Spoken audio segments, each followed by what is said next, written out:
Welcome to online classes. आज हम शुरू कर रहे हैं 8th क्लास का चैप्टर है कंपाउंड इंटरेस्ट। इसमें हम पढ़ेंगे सिंपल इंटरेस्ट, जो कि रिव्यू होगा। अपने प्रीवियस क्लासेस में उसके बारे में पढ़ा है। और we shall read about compound interest and about the applications of compound interest. ये होंगे हमारे इस चैप्टर के मेन पीरियड्स, लगा लो। अभी हम कर रहे हैं सबसे पहले review of simple interest, that is simple interest.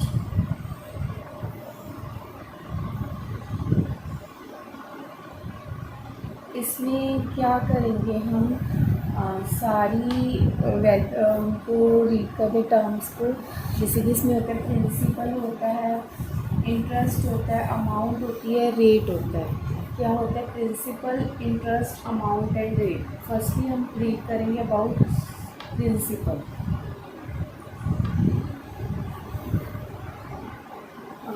ये होते हैं द मनी बोरोड। जो मनी बोरो की गई है उसे कहा जाता है principal. The money borrowed is called principal.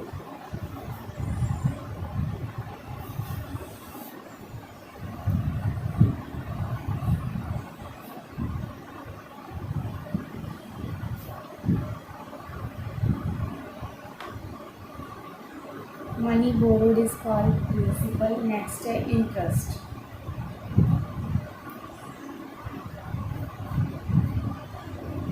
ये होती है जैसे हमें मान लो बैंक से कोई मनी हमने बोरो की है,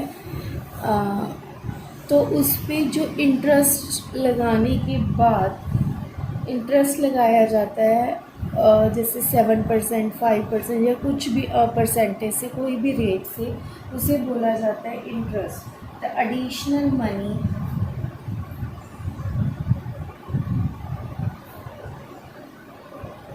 paid by the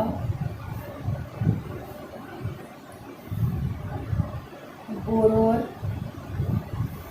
to the money lender in lieu of the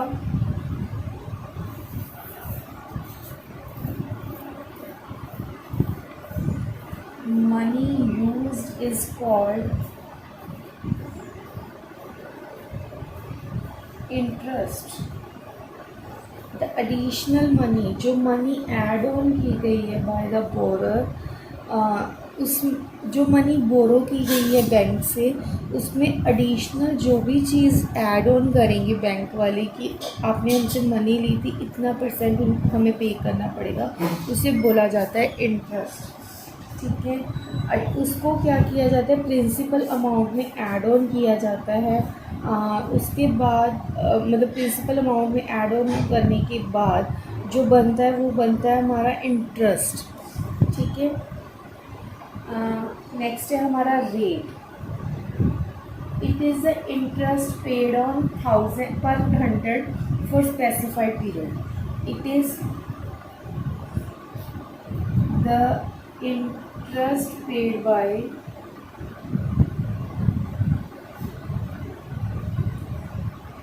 paid on rupees 100 for specified period। एक स्पेशल टाइमिंग के लिए, कुछ स्पेशल टाइम के लिए पर 100 रुपीज़ जो भी इंटरेस्ट पे किया जाता है, जिस भी रेट पे इंटरेस्ट पे किया जाता है, जैसे 2%, 3%, 4%, उसे ही बोला जाता है rate. It is the interest paid on rupees 100 for specified period. Next है, लास्ट है हमारा अमाउंट। अमाउंट क्या होता है, प्रिंसिपल में ऐड किया जाता है इंटरेस्ट को। The total money paid by the borrower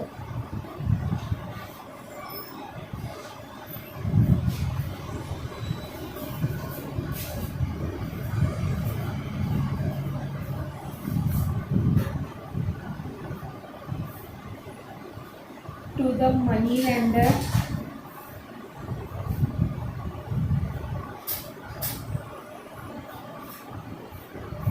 is called amount। The total money paid by the borrower, जिसने बैंक से मनी ली है उसको जितना अमाउंट आफ्टर इंटरेस्ट पे करना पड़ेगा उसे कहा जाएगा अमाउंट। ये क्या होगा, अमाउंट हमारे पास क्या होगा, प्रिंसिपल प्लस इंटरेस्ट। प्रिंसिपल के अंदर इंटरेस्ट को ऐड ऑन करके जो अमाउंट वो पर्सन बैंक को पे कर रहा है दैट इज़ अ अमाउंट। ठीक है, मतलब इसकी नोटिफिकेशन है ये। वैसे तो हम जो मनी हमने बोरो की है उससे भी हम कहेंगे कि हमने अमाउंट लिया, इतना अमाउंट हमने बैंक से लिया है, लेकिन जो कैलकुलेशन के लिए स्पेसिफिक इनको नेम्स दिए गए हैं ये वो हैं। ये प्रिंसिपल क्या है, एक बैंक से ली गई अमाउंट या किसी पर्सन से लिया गया कोई अमाउंट। इंटरेस्ट उस पर जो एक्स्ट्रा मनी उसको पे ऑन करनी पड़ेगी, रेट जिस पर 100 रुपीज़ जो उसको रेट पड़ रहा है 1%, 2%, 3% जो भी, और अमाउंट है प्रिंसिपल और इंटरेस्ट को ऐड ऑन करके बनी हुई टर्म। ठीक है, सिंपल इंटरेस्ट हमारे पास होता है, उसका फॉर्मूला क्या है, simple interest that is denoted by SI, that is equal to P into R into T over 100, मतलब principal into rate into time over 100। Time मतलब कितने टाइम पीरियड के लिए, जैसे मैंने रेट में लिखा था फॉर स्पेसिफाइड पीरियड, मतलब कितने टाइम के लिए कोई मनी बोरो की गई है और उसको पे करना है आपने, उसको बोला जाता है टेकन टाइम। ठीक है, नेक्स्ट है हम एक सम लिख रहे हैं।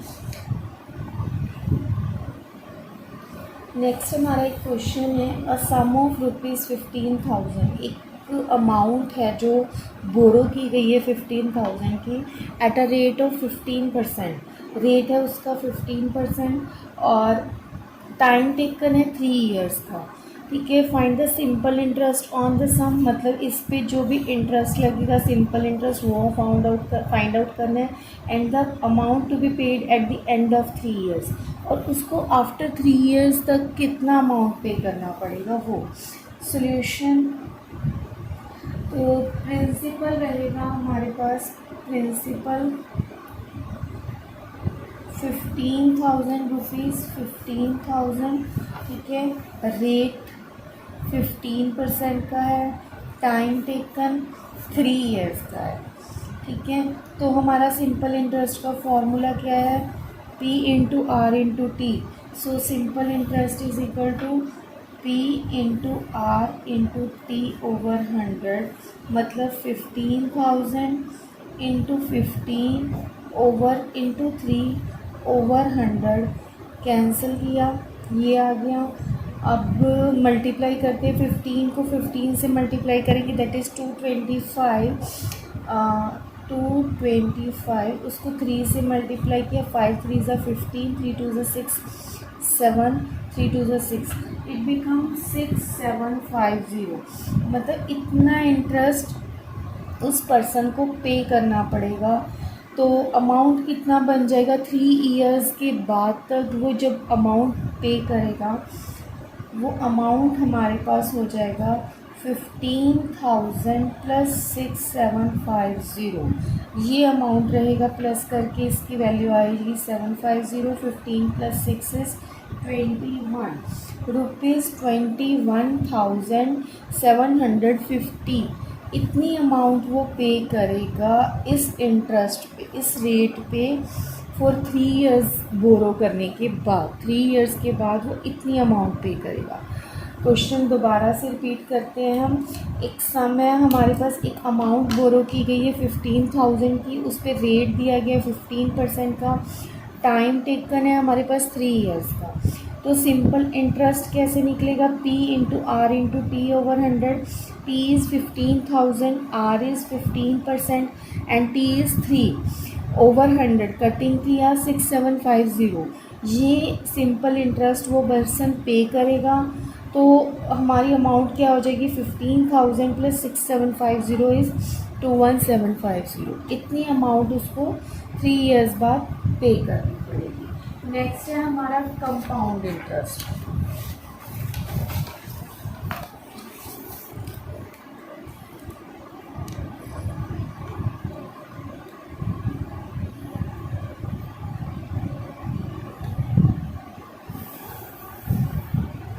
कंपाउंड इंटरेस्ट हमारे पास क्या होता है, the difference between the final amount and the original principal borrowed by the borrowed is called the compound interest. पहले इसकी डेफिनेशन लिखते हैं, the difference between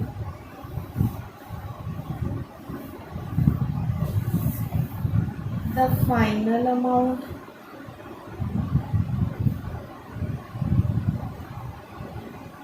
and the original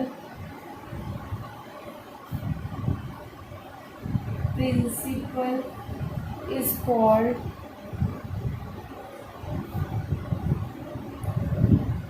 compound interest।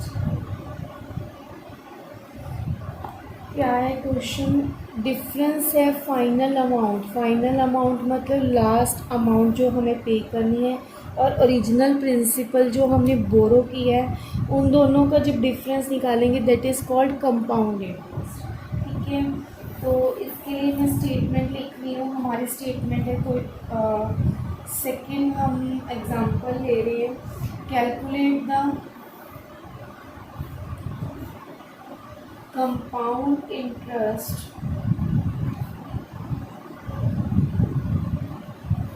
on 12,500 for 2 years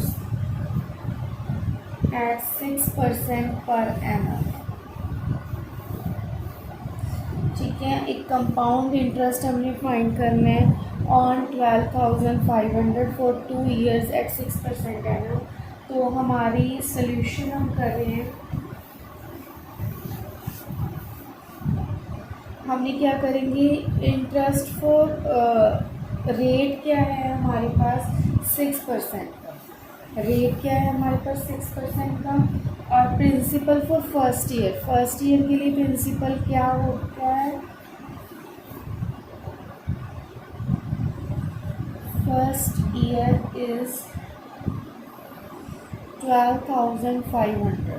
ठीक है, उसके ऊपर हम जब इंटरेस्ट फाइंड आउट करेंगे वो क्या बन जाएगा, 12,500 into 6 into 1 year over 100। Compound interest में एक एक ईयर का अलग अलग निकाला जाता है। तो ये हो गया, 0 से 0 कैंसिल, 6 5 ज़ा 30, 6 2 ज़ा 12, 13 14 15, 6 1 ज़ा 6 750 रुपीज़ की वो इंटरेस्ट पे करेगा। तो उस पर्सन की amount at the end of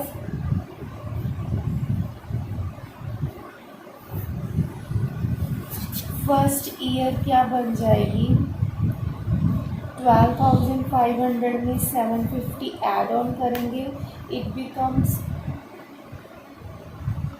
13,250। इतनी रुपीज़ की अमाउंट उसकी फ़र्स्ट ईयर के एंड में होगी।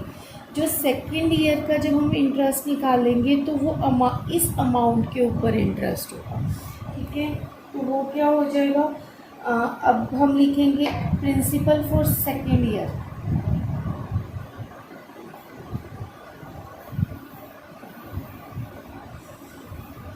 इज़ ₹13,250।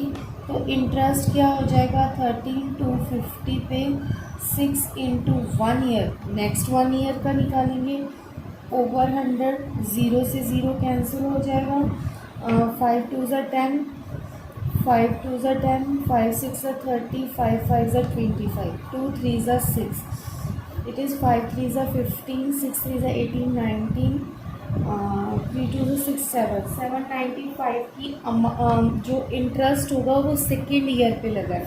देखो फर्स्ट ईयर का इंटरेस्ट इतना था 750 था, क्योंकि उसकी अमाउंट 12,500 थी। सेकेंड ईयर में अमाउंट क्या होगी, 13,250 होगी। तो उस पर इंटरेस्ट कितना बन गया, 795। तो अब अमाउंट क्या होगी हमारी,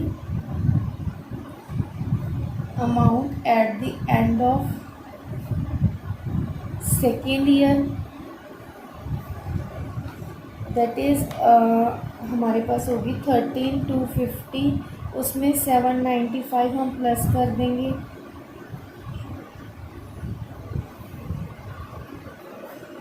14,045 रुपीज़ की उसकी अमाउंट रहेगी at the end of second year. ठीक है, अब हमने निकालना क्या था, find amount and the original principal is called compound interest, नहीं sorry, calculate the compound interest. Compound interest हमारा कितना हो जाएगा,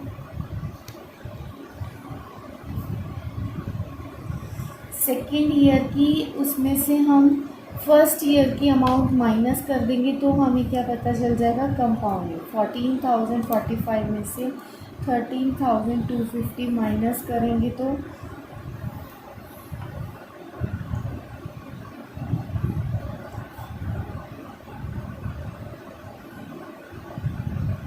सॉरी इसमें से प्रिंसिपल माइनस करना था, सॉरी,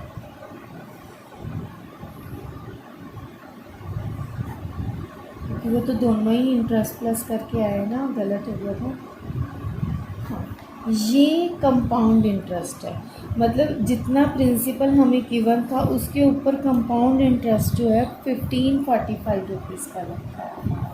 अगेन मैं इस सम को क्लियर करती हूँ। एक क्वेश्चन है हमारे पास, कंपाउंड इंटरेस्ट हमने फाइंड आउट करना है, प्रिंसिपल गिवन है 12,500 का, रेट है हमारा 6% का, तो इंटरेस्ट कितना निकल गया हमारा 750, उसको हमने 12,500 में प्लस किया तो ये अमाउंट आ गई हमारी। इस अमाउंट पे फिर हमने 6% निकाला तो ये आ गया 795, इन दोनों को प्लस करेंगे तो अमाउंट हमारा बन गया है 14,045। अब कंपाउंड इंटरेस्ट कैसे निकलेगा, 14,045 में से 12,500 हमने माइनस कर दिया तो हम क्या गेट कर रहे हैं, 15,145 रुपीज़ का कंपाउंड इंटरेस्ट। ठीक है, इसका एक और वे है कि कंपाउंड इंटरेस्ट अगर निकालना है, जो भी हमारी दो वैल्यूज़ इंटरेस्ट दो बार आया है, एक 750 है फर्स्ट ईयर का, सेकेंड ईयर का 795 है, अगर हम कंपाउंड इंटरेस्ट निकाल रहे हैं तो अगर उसमें हम interest of first year, interest of second year दोनों ऐड ऑन कर दें तो ये क्या बन जाएगा, इंटरेस्ट ऑफ 2 ईयर्स। देखिए इक्वल अमाउंट आ रही है हमारी। ठीक है, नेक्स्ट क्वेश्चन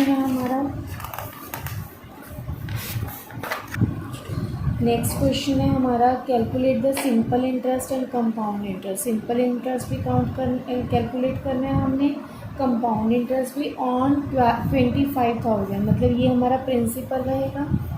ठीक है, फॉर 2 ईयर्स ये टाइमिंग रहेगी, ये 10% पर एनम हमारा रेट रहेगा। Also find the difference between compound interest and simple interest. उसके बाद हमने क्या करना है, कंपाउंड इंटरेस्ट और सिंपल इंटरेस्ट में हमने डिफरेंस फाइंड करना है।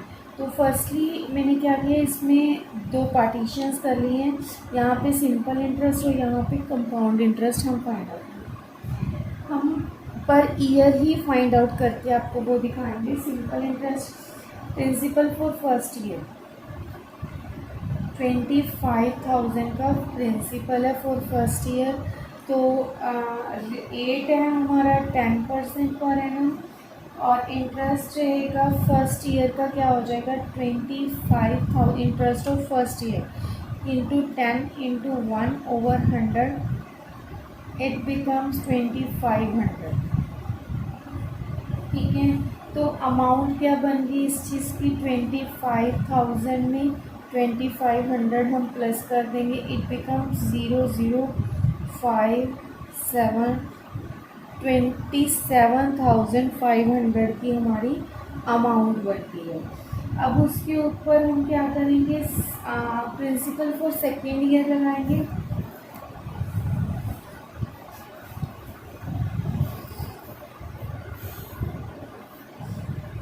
जब इंटरेस्ट सिंपल इंटरेस्ट की बात होती है तब उसमें सेकेंड ईयर में भी वही अमाउंट पे की जाती है 25,000। तो उसका इंटरेस्ट क्या बन जाता है हमारे पास 25,000 into 10 into 1/100, that is again 2500। तो हमारी अमाउंट फर्स्ट ये थी, अब अमाउंट क्या हो जाएगी 27,500 में 2500 प्लस करेंगे तो इट बिकम्स 30,000। तो हमारा इंटरेस्ट कितना हो गया, अगर हम सिंपल इंटरेस्ट की बात करें तो वो क्या हो जाएगा 30,000 में से 25,000 अगर हम माइनस करते हैं तो इट इज़ 5,000 का इंटरेस्ट हमें पे करना पड़ेगा। और सेकेंड कंपाउंड इंटरेस्ट में क्या आएगा, प्रिंसिपल रहेगा हमारा 25,000 का, उस पर रेट है 10% का। तो इंटरेस्ट ऑफ फर्स्ट ईयर क्या आ जाएगा 25,000 इंटू 10 इंटू 1/100, दैट इज़ 2500। ठीक है, तो अमाउंट हमारी क्या आ गई है 25,000 प्लस 2500 इज़ 27,500 रुपीज़। ठीक है, अब जो इंटरेस्ट निकालेंगे हम प्रिंसिपल पे नहीं, जो अमाउंट आई है उस पे निकलेगा। Compound interest at the last जो अमाउंट बन गई उस पे लगता है। तो हमारा अब प्रिंसिपल क्या बन गया, प्रिंसिपल फॉर सेकेंड ईयर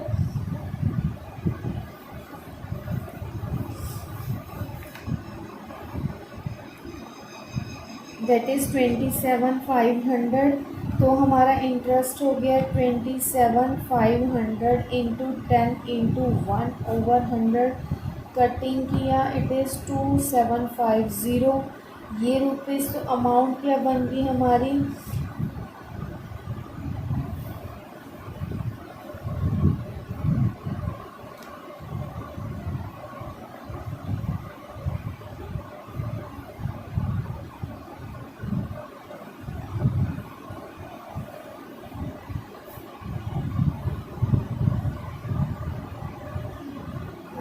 50,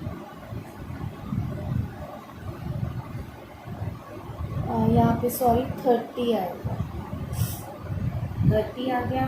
तो इंटरेस्ट टोटल कंपाउंड इंटरेस्ट उसको कितना पे करना पड़ा है, दैट इज़ 25,000 में से माइनस करना पड़ेगा तो ये आ जाएगा 250 एंड इट इज़ 5।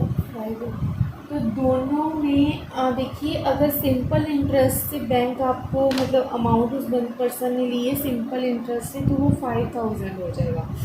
अगर कंपाउंड इंटरेस्ट पे होगा तो ये हो जाएगा। और also find the difference between compound interest and simple interest का difference between compound interest and simple interest, that is 50 में से 5,000 माइनस करेंगे दैट इज़ 250 रुपीज़ 250। ये रहेगी हमारी difference between compound interest and simple interest.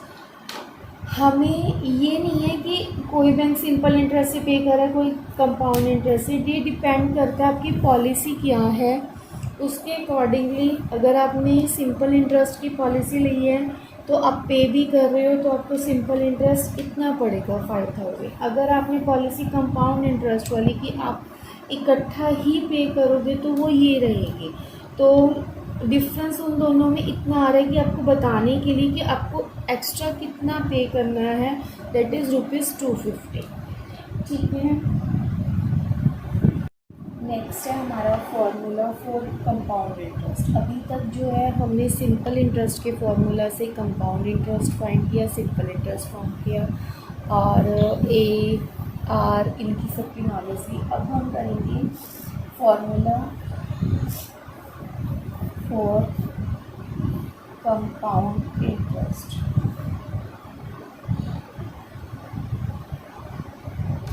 ये हमारा जो फॉर्मूला है ये हमारा सिंपल इंटरेस्ट के फॉर्मूला से बना है। हमारे पास इंटरेस्ट और सिंपल इंटरेस्ट के लिए फॉर्मूला जो था P into R into T/100 था।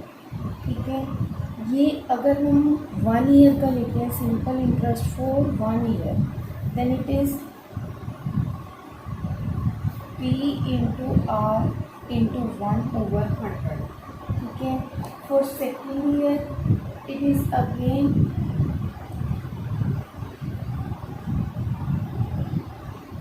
तो इसकी अमाउंट क्या रहती है हमारी P प्लस PR/100. ठीक है. तो इसमें से P कॉमन निकाला 1 प्लस R/100. ठीक है. सेम एज सच हम जब आगे इसको प्रोसीड करेंगे तो ये फार्मूला कुछ ऐसा बन जाता है 1 प्लस R/100, 1 प्लस R/100, कुछ ऐसा. तो इन जनरल हमने इसको अगर फार्मूला बनाते हैं तो ये बन जाएगा A is equal to P 1 plus R/100 raise to power n. And यहाँ पे कंपाउंड इंटरेस्ट जो आएगा वो आएगा A माइनस P. अगर जो A अमाउंट यहाँ से सॉल्व करके आएगी उसमें से P माइनस करते हैं तो हमें क्या मिल जाएगा compound interest. So standard formula है हमारे पास A P 1 plus R/100 raise to power n. Compound interest is A minus P. अब इसके बेस्ड हम एक सम कर रहे हैं. क्वेश्चन है हमारा find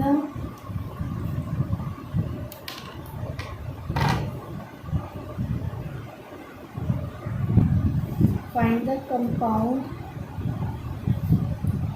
interest on rupees 12,500 for 3 years at 10% per annum compounded annually.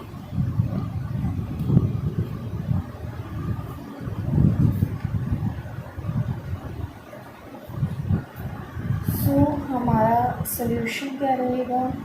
इस P is equal to 12,500, R is equal to 10% and time taken जो है हमारा वो n है. नंबर ऑफ टर्म्स है 3 years. ठीक है. तो हम A की वैल्यू क्या लेके चलेंगे P 1 plus R/100 raise to power n. That is 12,500 1 plus 10/100 raise to power 3. Cutting किया it is 12,500 1 plus 1/10 raise to power 3. 1/10 1 में ऐड करेंगे तो वो क्या बन जाता है हमारे पास 11/10 रेज टू पावर 3. इसको क्या अगर सॉल्व करना है तो ये बन जाएगा 11/10 इंटू 11/10. कटिंग करते हैं. ठीक है. ये 5 के टेबल से और कटिंग हो जाएगा. 5 2 ज़ा 10, 5 2 ज़ा 10, 5 5 ज़ा 25. ये बन जाएगा 11 11 ज़ा 20 121. 121 को 11 से मल्टीप्लाई करते हैं 13 31. 13 31 को अगर 25 से मल्टीप्लाई करते हैं तो 5 1 ज़ा 5, 5 3 ज़ा 15, 15 प्लस 1 इज़ 16, 5 1 ज़ा 5, 5 प्लस 6 और it is 2 6 6 2 5 7 12. This is it becomes 37 275/2. तो इसको डिवाइड करेंगे. 2 1 ज़ा 2, 2 6 ज़ा 2 8 ज़ा 16, 2 8 ज़ा 16. सॉरी यहाँ पे 13 आ रहा है. 13. 2 1 ज़ा 2, 2 6 ज़ा 12, 2 6 ज़ा 12, 2 3 ज़ा 6, 2 7 ज़ा 14 एंड 2 5 ज़ा 10. ठीक है. ये हमारा आ गया amount. This is a amount. अब हमने निकालना क्या है find the compound interest. Compound interest क्या होता है A माइनस P. मतलब जितनी अमाउंट हमारी A की आई है उसमें से अगर हम P माइनस करते हैं then we get compound interest. This is our compound interest. ठीक है. नेक्स्ट है हमारा है कंपाउंड इंटरेस्ट. ही इसमें कई बार क्या होता है कि रेट ऑफ इंटरेस्ट वगैरह पे ना कुछ नोटिफिकेशंस आती हैं उसके अकॉर्डिंग है. इफ़ द रेट ऑफ पहले मैं लिख लूँ एक बार फिर आपको क्लियर करती हूँ। If rate of interest per annum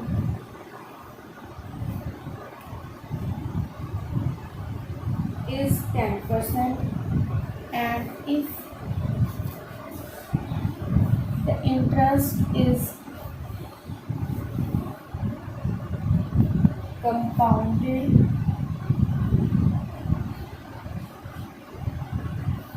semi-annually, then the rate of interest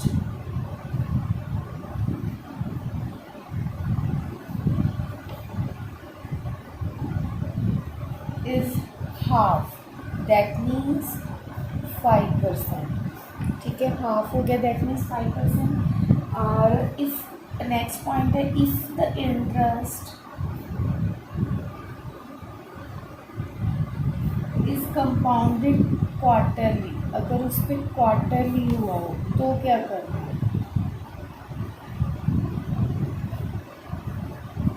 then the rate of interest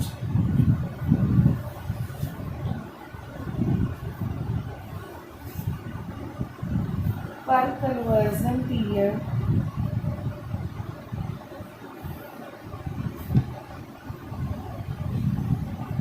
is 1/4 of 10%, that is 2.5%. ठीक है, ये ध्यान रखना है कि अगर हाफ ईयरली के लिए तो रेट भी हाफ करना है, और अगर क्वार्टरली के लिए है तो रेट 1/4 कर देना है हमें. तो हम इसके बेस्ड एक सम करके देखते हैं. हमारा सम है what amount is to be repaid on a loan of ₹10,000 for 1.5 years at 10% per annum, compounded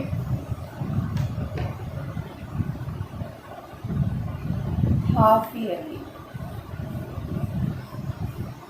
हमारा क्वेश्चन ये है कि what amount is to be repaid on a loan, कितना अमाउंट पे करना पड़ेगा on 10,000 for 1.5 year at 10% per annum compounded half yearly, जब half yearly होगा.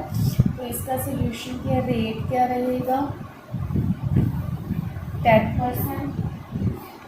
Rate हमें 10% है. After half yearly the rate becomes as according to question as compounded half yearly, then the rate becomes 5%. ठीक है, rate क्या हो गया हमारा 5%. और हमें टाइम टेकन कितना दिया हुआ है? 1.5 ईयर. 1.5 ईयर मतलब 2 1 ज़ा 2, 2 + 1 3/2 years.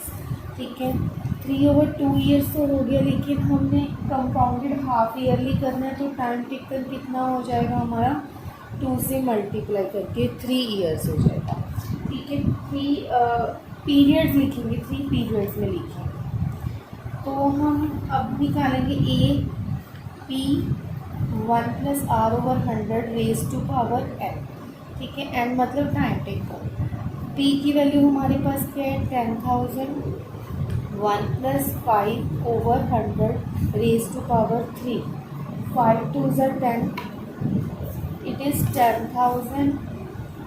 1 + 1/20 raise to power 3, that is 10,000. 21/20 raise to power 3, और it becomes 10,000. 21/20, 21/20, 21/20. 3 zeros, 2 5s are 10. ठीक है, तो इट बिकम्स 21 को 21 से मल्टीप्लाई किया तो इट बिकम्स 441. 441 को फिर अगेन 21 से मल्टीप्लाई करेंगे तो ये बन जाएगा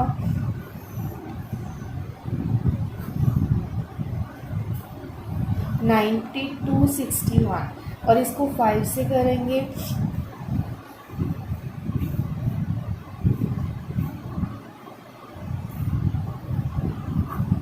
46305 डिवाइडेड बाय 4। कटिंग करेंगे 4 1 ज़ा 4, 4 1 ज़ा 4,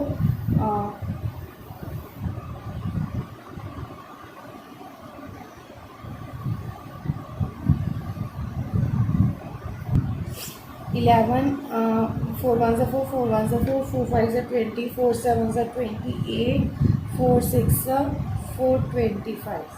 So it is the hence rupees 11576.25 to be repaid after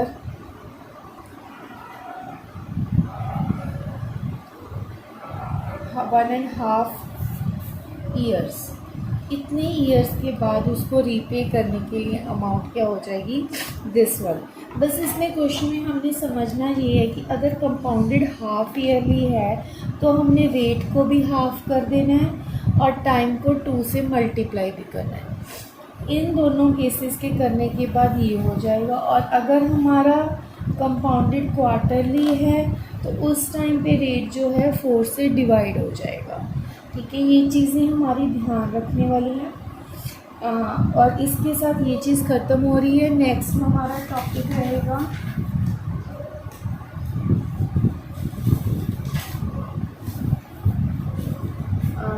growth and depreciation sorry, growth and depreciation.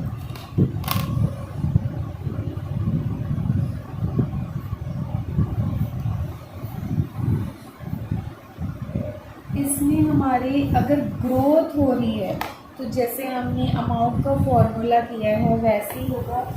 v की वैल्यू क्या बन जाएगी, v0 + 1/1 + r/100 n in case of growth. In case of depreciation it becomes 1 - r/100 n।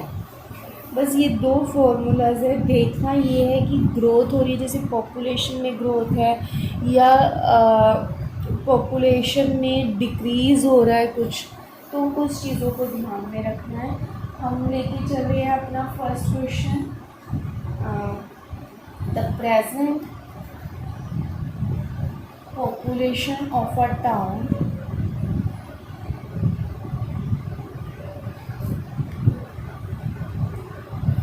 Is 48,000। ठीक है, it is increasing at the rate of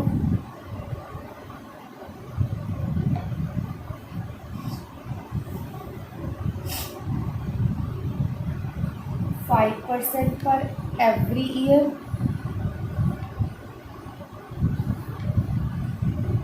What will be the increase?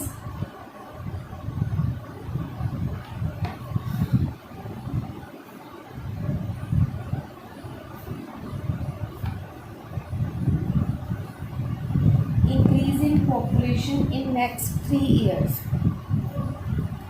मतलब अब हमें next 3 years के लिए निकालना है पॉपुलेशन में कितना ग्रोथ होता है। तो इसका सोल्यूशन क्या रहेगा हमारा, हमने निकाला है population after 3 years. It is 48,000 जो प्रेजेंटली है, उसमें 1 + 5/100।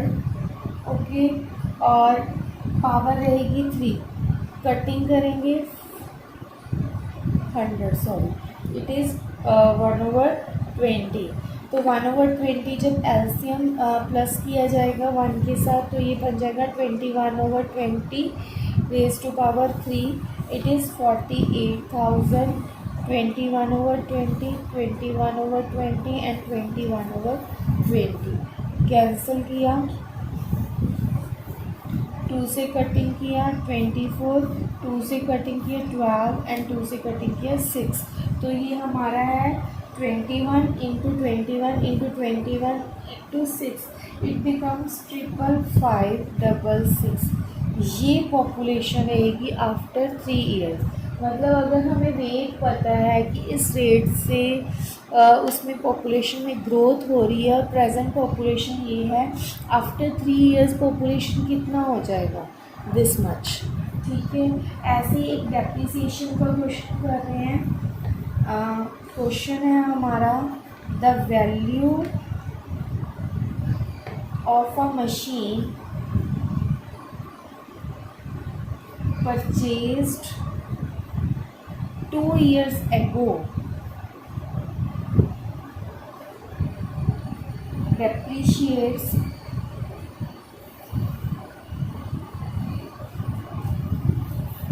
at the annual rate of 10% if its present value is, if its present value is 97200, find its value after 3 years। After 3 years हमने वैल्यू निकालनी है, लेकिन ये डेप्रिसिएशन का क्वेश्चन है, तो इसमें क्या हो जाएगा, वैल्यू आफ्टर 3 years क्या हो जाएगी, 97200, ये प्रेजेंट वैल्यू है हमारी। इसमें हम 1 माइनस 10/100 कर देंगे। डेप्रिसिएशन का हमारा फॉर्मूला क्या था, 1 माइनस r/100 1 माइनस r/100 तो ये क्या हो जाएगा, 97 कटिंग किया, 00 1 माइनस 1/10 97200 इंटू 9/10 9/10 9/10 कटिंग किया, और अब 972 को 999 से मल्टीप्लाई करेंगे तो ये आ जाएगा 708588/10। ठीक है, डेसिमल में प्लेस कर देते हैं 70858.8। ये वैल्यू रहेगी आफ्टर डेप्रिसिएशन। ये मैंने दोनों फार्मूलाज बता दिए आपको। आफ्टर ग्रोथ क्या होगा, आफ्टर डेप्रिसिएशन क्या होगा, दोनों टाइप्स का एक एक सम करवा के बता दो। इसके साथ हमारा कंपाउंड इंटरेस्ट जो है वो ख़त्म हो रहा है, और प्रैक्टिस कीजिए, और मुझे कोई भी डाउट हो तो कमेंट बॉक्स में बताइए। And thank you.